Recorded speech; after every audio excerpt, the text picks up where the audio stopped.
किसी भी नवरात्रि के पहले जो अमावस्या पड़ती है, चावल की कटोरी में एक कपूर का टुकड़ा रख दीजिए, मान छोटा सा, और कपूर का टुकड़ा रखकर उस कपूर को दरवाजे के बाहर कटोरी में ही, चावल रखी हुई कटोरी में ही उसको पितरों का स्मरण कर कर जला दीजिए। और जलाने के बाद उस चावल को कहीं भी किसी भी वृक्ष की छांव में पक्षियों के लिए डाल दीजिए। शिव महापुराण की कथा कहती है, अगर मान लो पितृ आपको कष्ट दे रहे हैं, पितृ आपको तकलीफ दे रहे हैं, कोई काम नहीं होने दे रहे हैं, या कहीं आपको ऐसा लगता है कि पितरों का दोष है, तो वो पितृ दोष देवी, अब ये जो आप करेंगे ये कब कर रहे हैं? अमावस्या के दिन आप उसको रख रहे हैं। अमावस्या के दिन उसको रखकर रात भर आपने रखा कपूर के साथ में, सुबह एकम पड़ गई, नवरात्रि लग गई, उसी दिन उसको जलाकर आपने पटक दिया। अर्थात उससे देवी और पितृ इन दोनों का आशीर्वाद जो प्राप्त होता है, तो घर में से पितृदोष समाप्त होकर लक्ष्मी की वृद्धि प्रारंभ हो जाती है, कार्य में सिद्धता आ जाती है। मान लो अगर पितृदोष है तो करो, नहीं है बड़े अलमस्ती से रहो। तो अमावस्या के दिन प्रदोष काल में, प्रदोष के समय पर, प्रदोष काल में शाम के समय पर जाकर किसी भी नदी, तालाब, बावड़ी, कुआं, कहीं ना कहीं जो आपके पास में हो, वहां पर एक घी का दिया, बत्ती का मुंह दक्षिण की ओर कर कर अवश्य जला कर जाना। सारे पितृदोष समाप्त हो जाएगा, सारा पितृदोष समाप्त। अमावस्या के दिन किसी भी जलाशय के पास में, नदी, तालाब, बावड़ी, कुआं, जो आपके शहर में, आपके गांव में, आपके नगर में हो, वहां जाकर लगा दे। अगर नदी, तालाब, बावड़ी, कुआं नहीं है तो पीपल का वृक्ष हो या बेलपत्री का वृक्ष हो या बट का वृक्ष हो, उसके नीचे लगा दो प्रदोष काल में। पर अमावस्या के दिन लगाएं जरूर। क्यों?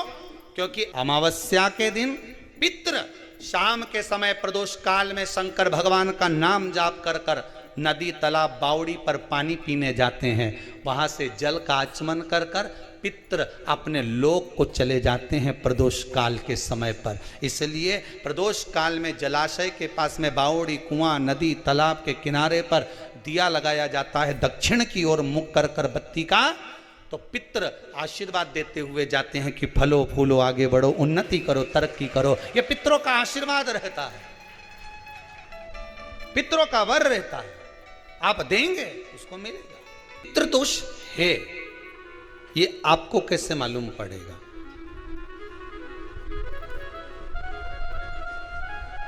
पितृ भूखे हैं, इसका तो वर्णन हमने पहले कर दिया कि रात्रि को जब आप सोने के बाद में 1-1.5 घंटे बाद अगर आपकी नींद खुल जाए, 1 घंटा 1.5 घंटा आप सो लिए, उसके बाद जो नींद खुली तो 1-1.5 घंटे तक अगर आपको नींद नहीं आ रही है, रात्रि को सोने के बाद में 1 घंटे बाद जब उठे तो आपको प्यास लग गई,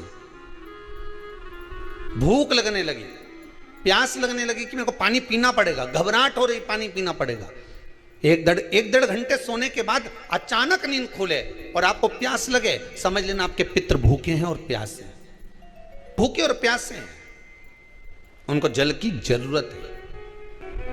किसी भी नदी में, सरोवर में, कुंड में, बावड़ी में, तालाब में, आप तीर्थ में जाकर जब स्नान करते हैं तो स्नान करने के बाद एक काम का नियम बना लो कि अपने हाथ की अंजलि में जल लेकर अपने पूर्वजों को देना है।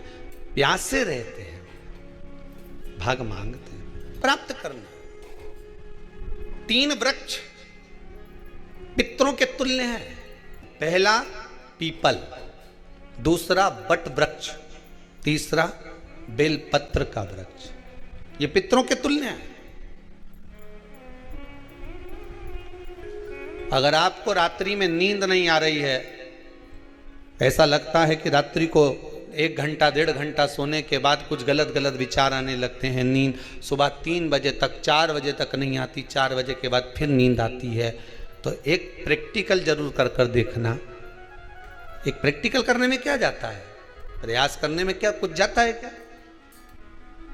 प्रैक्टिकल कर कर देखना कि कहीं सीवर वाला महाराज झूठ तो नहीं बोल रहा, तो प्रैक्टिकल करने में कुछ नहीं जाए। 1 लोटा पानी लो, उसमें थोड़ा सा कच्चा दूध डाल लीजिए। पत्री का पेड़ या पीपल का पेड़ या बट का पेड़, इन पेड़ के नीचे ले जाकर उस दूध को दोपहर में सुबह 10 बजे से लेकर 12 बजे के बीच में ले जाकर चढ़ा दीजिए। रात्रि को फिर ना आपको प्यास लगेगी ना भूख लगेगी, नींद एक बार लगी तो सुबह ही खुलेगी। प्रैक्टिकल करने में क्या जाता है? पानी डालने में तुम्हारा कुछ जाएगा? अरे बोलो तो सरी, प्रैक्टिकल करने में क्या जाता है? कुछ भी नहीं बिगड़ेगा। ये तो बस जल डालोगे तुम्हारा ही कुछ अच्छा हो सकता है, बाबा की कृपा। 3 वृक्ष पितरों के तुल्य हैं। पहला जम के बोलिए पीपल, दूसरा बट वृक्ष, तीसरा बेलपत्री का वृक्ष। 3 पीपल के वृक्ष में 52,000 ब्राह्मण एक साथ निवास करते हैं, इसलिए पितृतुल्य है। बट वृक्ष ब्रह्मा जी के मस्तक से बना, इसलिए पितृतुल्य है। और बेलपत्री का वृक्ष माता पार्वती जी के अश्रु से बना।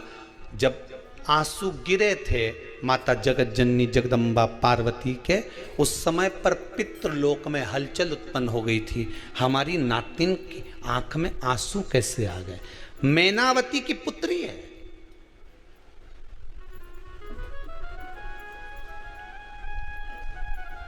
पितरों की नातिन, इसकी अश्रु कैसे गिर गए?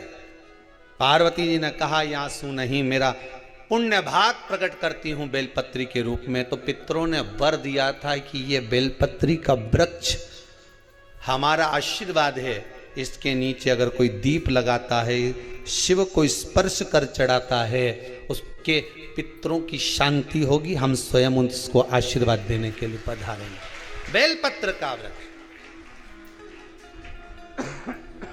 पितृतुल्य। तो रात्रि को अगर भूख लग रही है, प्यास लग रही है, तो पितृदोष है। दूसरा पितृदोष का लक्षण बताया, घर में कोई शुभ कार्य ना हो, वंश की वृद्धि ना हो। 1 रुपये कमाओ, 1.25 रुपये खर्च हो रहे हैं, पैसा 10 जगह से कमाई आ रही है पर घर में टिक नहीं पा रही है, आया गया, पितृदोष है। जरा सी कटोरी पड़ी है, उसके पीछे विवाद चालू हो जाए, पानी ढुल गया उसके पीछे विवाद हो जाए, या छोटी छोटी बात में घर में क्लेश मचा हुआ है, पितृदोष है। समझ लो हमारे पूर्वज हमसे खुश नहीं है, प्रसन्न नहीं।